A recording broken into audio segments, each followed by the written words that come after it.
Hey, what's up guys, Pixel Samy here, and this is a quick tutorial on how to make the VHS effect which Andreas Hem used in his latest video, which was posted like yesterday. So without further ado, let's jump right into it, and this is a quick tutorial and will be over soon.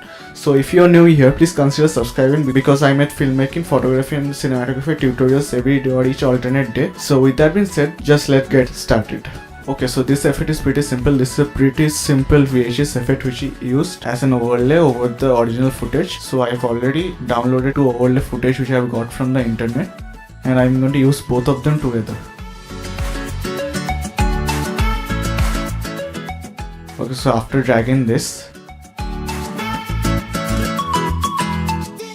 is the overlay, and change the overlay from normal to lighten.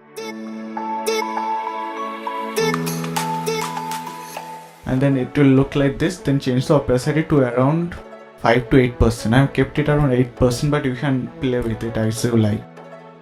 And then the second one, it is black in colors, so change the blended mode from normal to subtract. And then keep on copying it until it covers the whole clip.